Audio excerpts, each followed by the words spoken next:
유발 하라리의 넥서스, 유발 하라리의 호모드스, 유발 하라리의 사피엔스, 유인원에서 사이보그까지. 유발 하라리가 쓴 사피엔스는 현대 인문학 분야에서 가장 폭넓게 읽히고 다양한 영역에서 논의된 책 중 하나다. 저자는 역사학자로서 인간이 어떻게 지구상의 여러 종 중 한 갈래에 불과했던 호모 사피엔스에서 지금처럼 지구를 지배하는 유일한 인류 종이 되었는지를 독특한 서술 방식으로 풀어낸다. 기존 역사서나 인류학 책과 달리 방대한 학문적 성과를 하나로 묶어 간결하면서도 통찰력 있게 제시하는 점이 이 책의 가장 큰 매력이라 할 수 있다. 하라리는 이 책에서 크게 4가지 주요 전환점, 인지혁명, 농업혁명, 인류의 통합, 과학혁명을 축으로 이야기를 전개한다. 각 시점에서 벌어진 변화는 현재 우리가 당연시하는 제도, 가치관, 생활 양식을 형성하는 데 결정적인 역할을 했다. 그렇기에 사피엔스를 읽고 나면 우리 일상이 결코 자연스럽고 당연한 것이 아니라 인류 역사의 긴 여정 속에서 만들어진 결과물임을 깨닫게 된다. 인지혁명, 상상 속 세계를 공유하다. 사피엔스. 서두에서 하라리는 인지혁명의 등장이 인류 역사의 가장 중요한 분기점이라고 강조한다. 약 7만 5천 년 전 호모 사피엔스는 언어적 인지적 능력에서 결정적 도약을 이루었다고 알려져 있다. 이를 통해 사람들은 단순한 정보 전달 이상의 소통, 즉 보이지 않는 개념이나 상상적 존재에 대해 말하기 시작했다. 이러한 상상의 질서를 공유하게 된 것은 인간이 협력할 수 있는 집단의 규모를 기하급수적으로 확장시켰다. 원래는 소수의 무리에서만 신뢰 관계를 맺을 수 있었지만 이제는 대규모 집단도 공동의 믿음을 통해 자신들을 결속할 수 있게 된 것이다. 예컨대 종교, 신화, 전설, 법률, 제도, 국가 등의 개념은 모두 사람들의 믿음에 근거하며 그러한 믿음이 실제로 사람들의 행동을 지배한다. 이는 현생 인류가 다른 동물이나 인간종과 달리 압도적인 영향력을 행사할 수 있었던 결정적 이유였다. 인지혁명을 다루는 이 장은 비단 과거의 이야기로 끝나지 않는다. 오늘날에도 거대 담론이나 이념, 브랜드, 온라인상의 소셜 네트워크가 얼마나 강력한 영향력을 발휘하는지 보면서 상상적 질서를 기반으로 한 집단 협력의 힘이 현재 진행형임을 새삼 깨닫게 된다. 농업혁명, 인간 생활 방식의 극적 변환, 약 1만 2천 년 전 인류 사회는 또 다른 거대한 전환점을 맞이한다. 바로 농업혁명이다. 사냥과 채집에 의존하던 호모 사피엔스가 농사를 시작하면서 인류의 생활 양식은 근본적으로 바뀐다. 정착 생활을 하게 된 인간은 특정 지역에 머물며 인구수를 폭발적으로 늘릴 수 있었고 인기어 식량이 생겨나면서 계층, 사회제도, 정치 권력 등이 형성되었다. 하라리가 흥미롭게 지적하는 부분은 농업혁명이 과연 인간의 진보였는가 하는 문제다. 겉보기에는 식량을 안정적으로 확보하고 인류가 번성하는 발판이 된 것처럼 보이지만 실제로는 농경과 정착 생활로 인해 노동량은 늘고 식생활은 단조로워졌으며 전염병이나 영양결핍 등 다양한 질환에 더 쉽게 노출되었다고 한다. 결국 농업혁명은 호모 사피엔스가 곡물이라는 작물을 길들였다기보다는 오히려 곡물이 인류를 길들였다고도 볼 수 있다는 역설적 관점을 제시한다. 이렇게 농업혁명 이후 인간 사회는 복잡해지고 역사라 부를 수 있는 커다란 사건들이 본격적으로 전개된다. 도시국가, 제국, 종교 등이 등장하고 사람들은 서로 다른 집단과 충돌하거나 교류하며 역사를 움직인다. 사피엔스의 이 부분은 인간 문명이 물리적 제도적으로 어떻게 발전해왔는지를 이해하는 데 기묘하며 우리가 오늘날 누리는 풍요가 결코 자연스럽게 주어진 것이 아님을 다시금 일깨운다. 인류의 통합. 하라리는 인류의 통합을 이야기하며 역사 속에서 3가지 중요한 보편적 질서가 나타났다고 주장한다. 그것은 제국, 세계 종교, 화폐다. 이 3가지는 결코 동떨어진 것이 아니라 상호 보완적으로 작동했다. 예컨대 제국이 영토를 확장하면 그 넓은 지역을 통합하는 수단으로 통일된 화폐가 필요했고 종교는 사람들 간의 갈등을 완화하거나 정당성을 부여하는 도구 역할을 했다. 또한 화폐의 확산은 교역로를 확대했고 이는 곧 문화 종교의 전파와 혼합을 가속화했다. 이런 과정을 통해 지구상에 흩어졌던 인간 집단들은 점차 상호 연결되고 통합적인 역사 무대를 형성하게 된다. 현재 우리가 경험하고 있는 세계화의 뿌리가 이미 고대부터 서서히 움트고 있었다는 사실이 사피엔스부를 통해 잘 드러난다. 과학혁명, 마지막 전환점은 과학혁명이다. 16세기 이후 유럽에서 발화한 과학혁명은 인간이 지식을 추구하는 방식과 그 활용도를 완전히 바꿔놓았다. 과거에는 종교와고대 철학 등 전통적 권위를 숭배하거나 대체로 유지답습하는 데 초점이 맞춰져 있었다면 과학혁명 이후에는 모르는 것을 안다는 인식과 무지를 극복하기 위해 연구한다는 태도가 활발해졌다. 하라리는 과학혁명이 근대 자본주의, 제국주의와 깊이 맞물려 있다고 지적한다. 특히 기술 발전이 군사와 산업 분야에 적용되면서 유럽 열강이 세계를 식민지화하고 대규모 부를 축적하는 동력이 되었다. 과학적 발전은 새로운 에너지원, 새로운 의학기술, 대량 생산 체계를 가능하게 했고 이는 인류의 생활 수준을 비약적으로 끌어올렸다. 그러나 동시에 과학과 자본 그리고 제국적 욕망이 결합하여 엄청난 착취와 파괴가 일어났다는 사실도 잊어서는 안 된다. 오늘날 인공지능, 생명공학, 빅데이터 등으로 대변되는 4차 산업혁명 또한 이러한 과학혁명의 연장선상에 있다. 우리의 미래가 더욱 빠르고 급진적인 변화 속에 놓일 것이라는 점, 그리고 그 변화가 꼭 긍정적인 결과만을 의미하지 않을 수 있다는 점을 사피엔스는 시사한다. 인간 사회의 갈등과 폭력에 대한 통찰. 사피엔스는 인류의 발전상을 보여주지만 그 과정에 배어있는 폭력성과 파괴성에 대해서도 충분히 언급한다. 예컨대 다른 인간종을 멸종에 이르게 했을 가능성, 농경사회에서의 빈부격차와 착취 문제, 대규모 제국과 식민지가 만들어낸 약탈과 억압, 과학혁명이 군사력과 결합하여 일으킨 전쟁 및 지구 생태계 훼손 등이 그것이다. 이는 인간이 가진 협력의 능력과 더불어 이기적이고 잔혹한 속성도 무시할 수 없음을 보여준다. 동시에 우리가 발전이라고 부르는 과정이 언제나 진보와 윤리적 개선을 의미하지 않는다는 사실을 되짚어준다. 오늘날 여러 사회적 문제, 기후변화, 핵무기 경쟁, 인공지능 윤리를 생각해보면 하라리가 지적하는 인간의 양면성은 여전히 유효하다. 개인적인 소외와 책의 의의. 이 책을 읽고 가장 크게 느낀 점은 역사를 바라보는 시야가 확장되었다는 것이다. 일반적으로 역사는 국가별, 시대별로 나뉘어 배울 때가 많다. 예컨대 한국사, 세계사, 고대사, 근대사처럼 파편적으로 지식을 습득한다. 그러나 하라리는 호모 사피엔스라는 종의 관점에서 역사를 바라보도록 유도한다. 인간의 모든 행동 양식, 제도, 문화가 사실은 한 종의 생물학적 특성과 이를 둘러싼 환경의 상호작용 속에서 어떻게 태동하고 발전했는지를 다각도로 보여주니 굉장히 넓은 시야로 역사를 통합적으로 이해할 수 있다. 이처럼 부분이 아닌 전체 숲을 조망하는 역사서술은 오늘날 우리 사회를 고민할 때도 유용하다. 하라리는 인류가 가지는 가장 독특한 능력이 허구를 만들어내고 그것을 공유하는 것이다 라고 말한다. 처음에는 이 대목이 다소 추상적으로 들렸으나 읽으면 읽을수록 우리 주위를 둘러싼 것들이 실제라기보다 합의된 관념임을 절감하게 된다. 예를 들어 국가라는 개념, 법과 제도, 기업과 브랜드, 심지어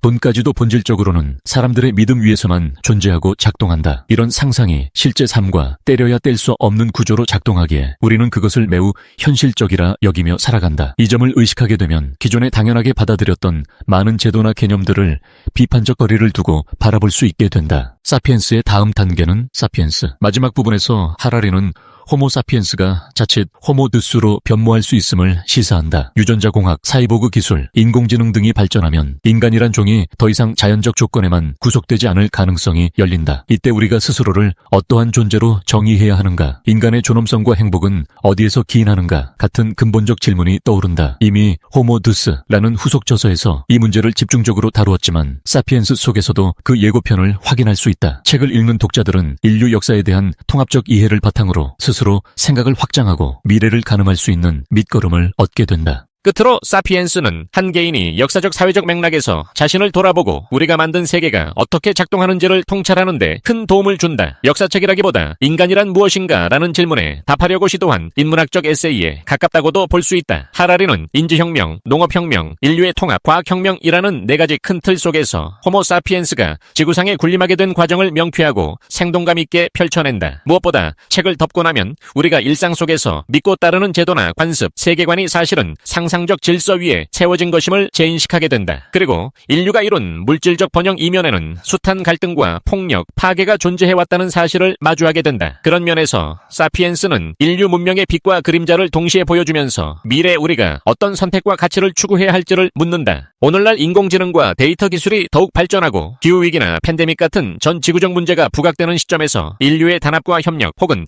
근본적 가치가 중요한 화두로 떠오르고 있다. 이때 사피엔스가 전하는 메시지는 과거를 통해 미래를 통찰하게 해주며 과학기술의 급진적 발전이 몰고 올 새로운 시대를 준비할 때 우리가 어떤 관점과 태도를 가져야 할지 넌지시 알려준다. 결국 사피엔스를 통해 독자는 과거와 현재 그리고 미래를 유기적으로 연결짓는 거대한 시야를 얻는다. 이는 단순히 역사적 사실을 아는 것이 아니라 인간이란 어떠한 존재이며 앞으로 어디로 가야 하는가라는 깊은 질문과도 직결된다. 그리고 그 답은 책 한 권으로 완전히 주어지는 것이 아니라 우리가 각자의 삶과 학문, 사회적 활동 속에서 지속적으로 찾아가야 할 과제로 남는다. 그러한 의미에서 사피엔스는 우리 시대 필독서로 손색이 없으며 독후에도 오랫동안 생각할 거리를 제공하는 책이라 하겠다. 미래의 역사. 인류는 어떻게 미래를 맞이해야 할까? 유발 하라리는 전작 사피엔스에서 인류의 과거를 통찰하며 우리가 어떤 과정을 통해 지구상의 지배자로 등극했는지를 다루었다. 그리고 후속작인 호모 데우스, 미래의 역사에서는 미래의 인간이 어떤 모습으로 진화할 것인지를 예리하게 예측한다. 저자는 지금까지 인류가 피땀 흘려 해결하려고 기아, 전염병, 전쟁 등을 어느 정도 극복하는 단계에 이르렀으며 이제 인간은 더 높은 차원의 과제, 예컨대 영생, 행복, 신정 능력을 탐구하게 될 것이라 전망한다. 이를테면 호모 데우스란 신정 능력을 갖춘 인간이라는 뜻이다. 이 책은 인간이 과학기술, 특히 인공지능과 빅데이터를 통해 어떤 미래를 맞이하게 될지, 그리고 그 과정에서 인류가 잃어버릴지도 모르는 것은 무엇인지에 대해 도전적인 질문을 던진다. 여기서는 호모 데우스의 핵심 내용을 요약하고 이에 대한 개인적 성찰을 함께 나누고자 한다. 하라리는 인류가 오랫동안 직면해온 세 가지 재앙 기아, 전염병, 전쟁을 꼽는다. 이 세 가지는 오랜 역사 속에서 인류가 끊임없이 투쟁해온 과제이자 많은 고통과 혼란을 초래한 문제였다. 그러나 저자는 오늘날의 세계가 과거에 비해 훨씬 안정된 시스템을 구축함으로써 기아, 전염병, 전쟁을 비교적 통제 가능한 수준으로 억제하고 있다고 말한다. 물론 기아나 전쟁, 전염병이 완전히 사라진 것은 아니다. 하지만 과거처럼 국가나 사회 전체를 붕괴로 몰고 갈 정도로 치명적이지는 않으며 인류 전체의 관점에서 볼 때 우리는 새로운 도전을 모색할 여유를 어느 정도 확보했다. 이는 곧 더 이상 생존만을 위해 분투하는 시대가 아니면 인간의 한계를 뛰어넘는 일에 관심을 기울이게 됐다는 뜻이다. 기존 인류가 호모 사피엔스였다면 하라리는 미래를 향해 도약하고자 하는 신정 인간을 호모 데우스라고 부른다. 여기서 데우스는 라틴어로 신을 의미한다. 즉, 인간이 신적 권능을 꿈꾸는 단계에 이르렀다는 것이다. 이 책에서 말하는 신적 권능이란 단순히 종교적 맥락의 신이 아니라 의학과 생명공학, AI 기술 등을 통해 생명의 주기와 특성을 자유롭게 통제할 수 있는 능력을 가리킨다. 예컨대 노화와 죽음을 극복하려는 연구, 지능을 인공지능과 융합해 인간의 한계를 뛰어넘으려는 노력 등은 이미 여러 과학자와 기업이 시도하고 있는 일이다. 하라리는 이런 변화를 인류가 신적 수준의 창조력과 통제력을 갖추게 되는 과정으로 해석한다. 그러나 이는 동시에 대단히 위험하고 불평등을 심화시킬 가능성을 안고 있다고 저자는 경고한다. 극소수의 이들이 고급 기술을 독점할 경우 새로운 생물학적 계급 시스템이 생겨날 수 있기 때문이다. 호모데우스가 될 수 있는 사람들과 그렇지 못한 사람들 간의 격차가 걷잡을 수 없을 만큼 벌어질 수 있다는 우려다. 책에서 가장 흥미로운 개념 중 하나는 데이터교다. 하라리에 따르면 현대사회는 데이터를 무엇보다 귀중하게 여기게 되었고 이는 마치 새로운 종교처럼 인류 의식의 중심 자리를 차지하고 있다. 빅데이터와 알고리즘은 우리의 일상적 의사결정을 돕거나 대체하며 우리는 점차 데이터가 제시하는 결론을 믿고 따르는 쪽으로 옮겨가고 있다. 이것은 결국 인공지능이 인간의 결정권을 넘겨받게 되는 미래로 이어진다. 이미 우리는 검색 엔진, SNS, 전자상거래 플랫폼을 통해 수많은 개인정보를 제공하고 그 결과로 맞춤형 광고나 추천 콘텐츠를 받으며 살고 있다. 하지만 앞으로 AI가 더욱 발전하면 우리의 취향과 가치, 심지어 정치적 성향까지 미리 예측하고 안내할 수 있게 될지도 모른다.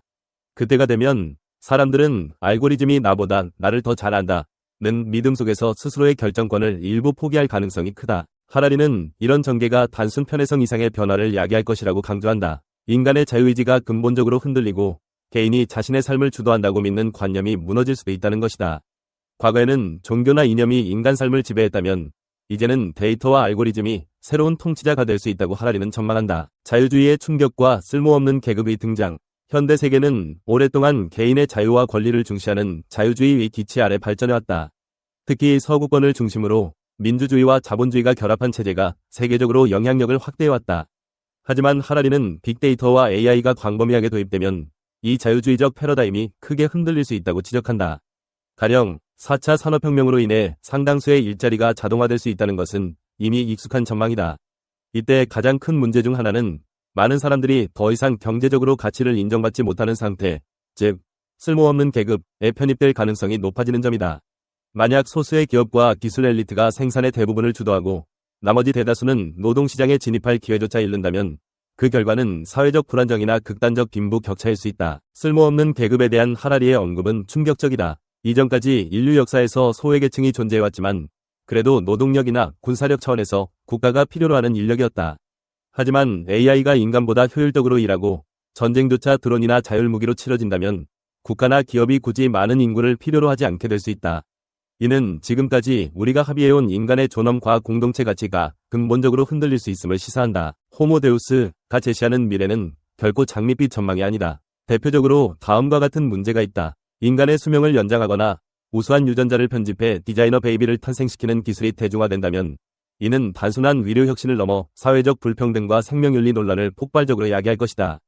자율주행차나 군사용 드론이 대량으로 생산되면 책임 소재는 누구에게 귀속될까? AI가 스스로 학습해 본인만의 판단을 내리게 된다면 인간은 어느 선까지 이를 통제해야 할까? 특정 기업이나 정부가 개인들의 생체 정보, 심리 정보까지 모조리 축적한다면 개인의 사생활과 자유의지는 어떻게 보호될 수 있을까? 하라리는 이런 문제들을 더 이상 상상 속 SF로 치부하기 어렵다고 말한다.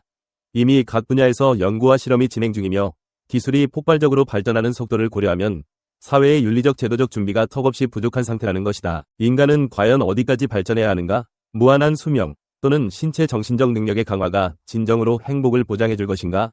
책에서는 인간의 의식, 이 AI 시대에 더욱 중요한 가치가 될 가능성을 시사한다.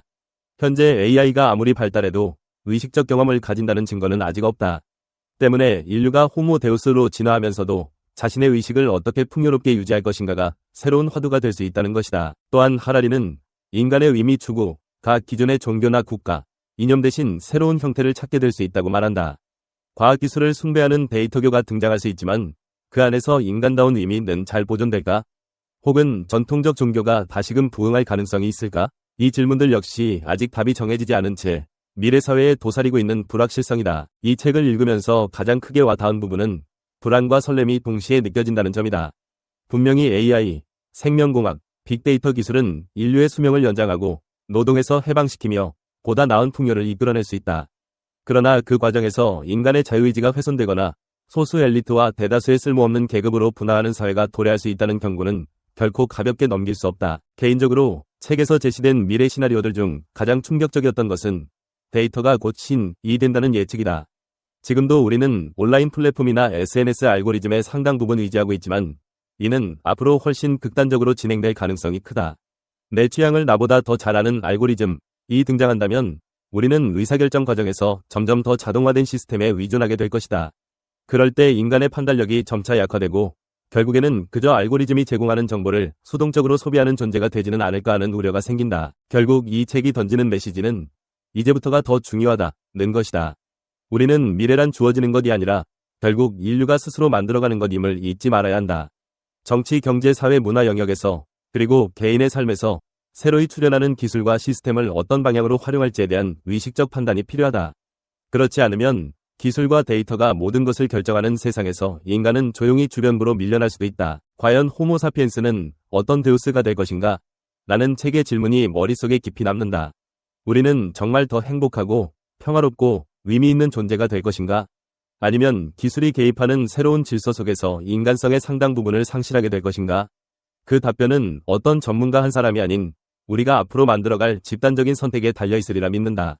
안녕하세요. 지성의 숲입니다. 연결. 유발 하라리는 현대사회에서 가장 주목받는 역사학자이자 사상가 중 한 명이다. 그는 인류학, 역사학, 미래학을 아우르며 우리가 발 딛고 있는 세계를 폭넓은 시각에서 분석해왔다. 사피엔스에서 인류의 기원을 돌아보고 호모드스에서 미래 기술과 인간성의 변화를 전망했으며 21세기를 위한 21가지 재현에서 당면한 과제들에 대한 통찰을 제시했다. 그런 하라리가 이번에는 넥서스라는 책을 통해 한층 더 깊이 있는 연결성에 대한 성찰을 내놓았다. 기존에도 그는 인간이 서로 어떻게 협업하고 이야기를 공유하며 문명을 건설했는지 강조해왔는데 이번에는 그러한 연결의 본질을 미래학, 인지과학, 데이터과학 등을 총망라하여 다루고 있다. 독자로 하여금 인간 존재가 가진 관계의 본질 그리고 기술, 정치, 경제 등 전방위적으로 연결되는 양상에 대해 다시금 곱씹어보게 만든다. 하라리는 먼저 연결이라는 개념을 인류 역사 전반에 걸쳐 살펴보는 것으로 시작한다. 전작들인 사피엔스와 호모데우스에서 강조했듯이 인류의 성공은 고도의 협력을 가능케 한 상상적 질서와 공유된 신념 덕분이었다. 넥서스는 여기서 한 발 더 나아가 인간이 언제부터 거대 스케일의 연결을 시작했는지를 새롭게 제시한다. 농경혁명을 통해 공동체가 정착 생활을 하게 되자 인류는 소규모 부족 연결에서 도시 중심의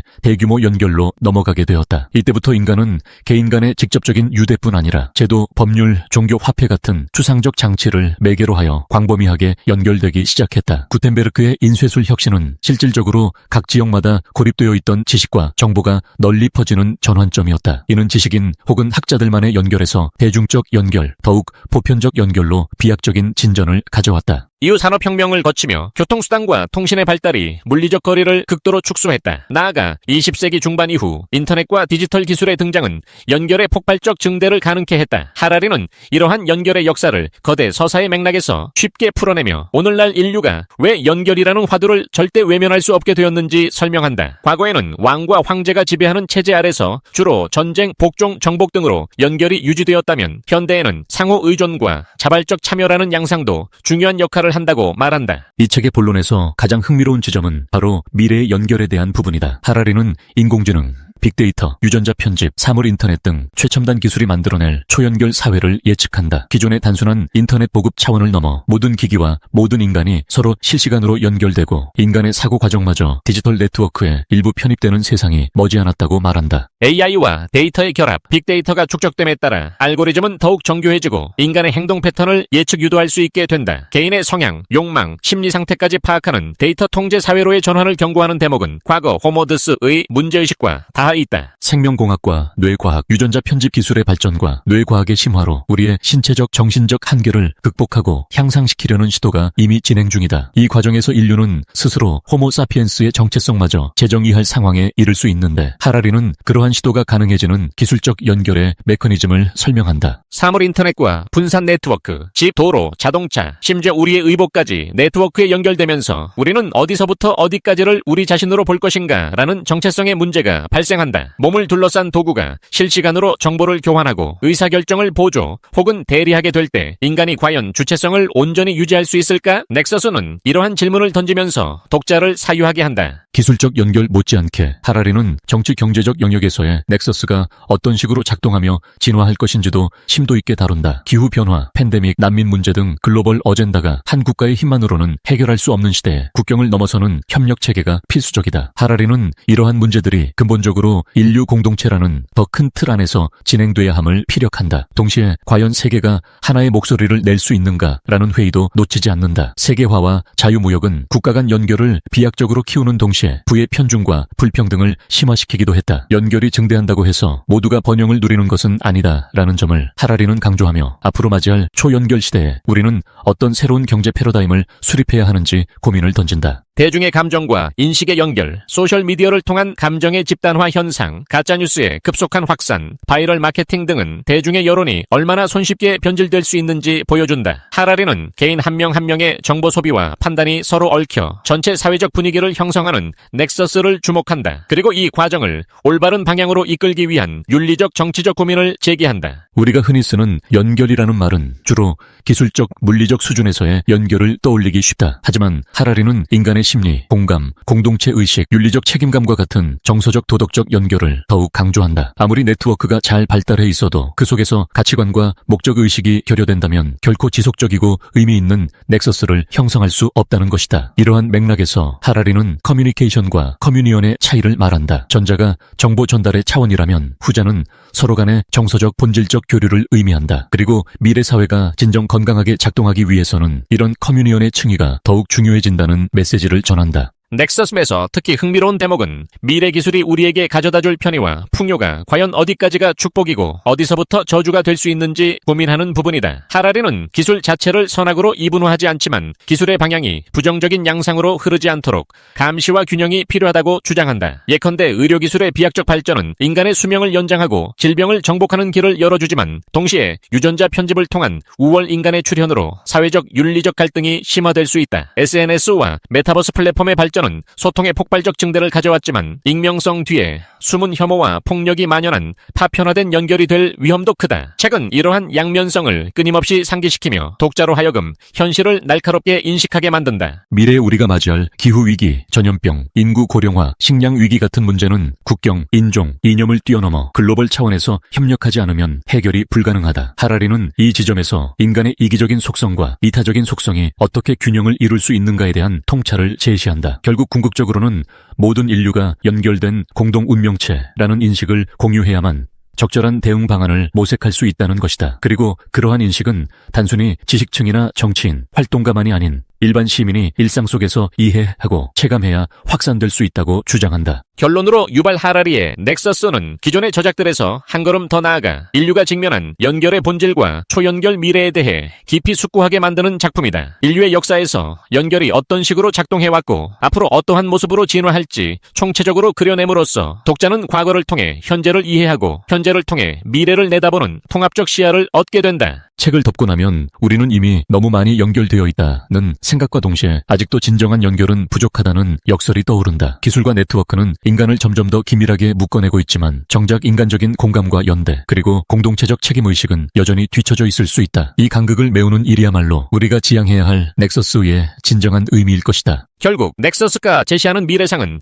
우리에게 깊은 책임감을 요구한다. 기술의 발달과 글로벌화가 가속화되는 상황에서 모든 인간이 한 배를 탄 운명체임을 자각하고 함께 협력해 나가야만 인간성이 유지되고 발전할 수 있다는 함이다. 하라리가 말했듯 인류는 스스로를 분리된 집단으로 인식하기보다 연결된 공동체라는 거대한 서사를 끊임없이 공유하고 갱신해야만 한다. 읽는 내내 통찰과 질문을 동시에 안겨준 이 책은 연결에 대한 개념을 사유하는 모든 이에게 훌륭한 안내서가 된다. 우리 시대의 과제들을 풀어내는 실마리는 결국 각자의 자리에서 인간다운 연결을 구체적이고 일상적인 차원에서 구현하는 데 있다고 믿는다. 그리고 그 시작은 바로 이 책이 주는 문제의식을 진지하게 받아들이고 행동으로 옮기는 우리의 몫일 것이다. 다음은 내가 읽으며 느낀 인상과 더불어 약간의 비판 혹은 보완점이다. 하라리는 과학기술이 현실에 이미 깊숙이 스며들고 있으며 그 진행 속도가 상상 이상으로 빠르다고 경고한다. 이를 숫자나 통계로만 보여주는 것이 아니라 구체적 사례와 시사점을 통해 독자의 위기의식을 환기시킨다. 다만 일부 내용은 너무 미래지향적이며 가정이나 예상 시나리오가 비교적 단편적으로 제시되어 판타지처럼 느껴질 수도 있다. 독자로서는 적절한 비판적 사고를 유지할 필요가 있다. 하라리는 글로벌 차원의 연결을 강조하면서도 각 지역이나 국가가 처한 현실적 제약이나 문화적 차이를 구체적으로 다루는 데는 상대적으로 많은 분량을 할애하지 않는다. 예컨대 중국, 유럽연합, 미국, 아프리카, 중동 등 각기 다른 정체성과 이해관계가 복잡하게 얽혀 있는데 이에 대한 세밀한 분석이 조금 더 있었다면 세계 질서 속 연결의 허점이나 갈등 구조를 보다 뚜렷이 이해할 수 있었을 것이다. 인류가 공유해야 할 보편적 윤리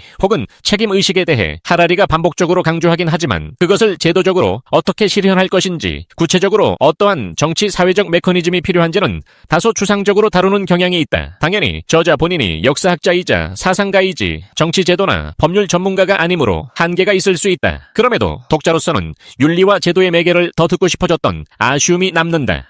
안녕하세요. 지성의 숲입니다. 지금까지 6,400개가 넘는 영상을 올리고 5만 명의 구독자 여러분과 함께 할 수 있었던 것은 모두 시청해주시는 분들의 관심과 성원 덕분입니다. 앞으로 더 가치 있고 유익한 콘텐츠로 찾아뵐 수 있도록 최선을 다하겠습니다. 유튜브에서 성필원으로 꼭 검색해주세요. 그리고 좋아요와 구독 버튼을 꼭 눌러주시고 앞으로도 꾸준한 관심과 응원 부탁드립니다. 여러분께 진심으로 감사드리며 계속해서 함께 성장해 나가길 바랍니다. 고맙습니다.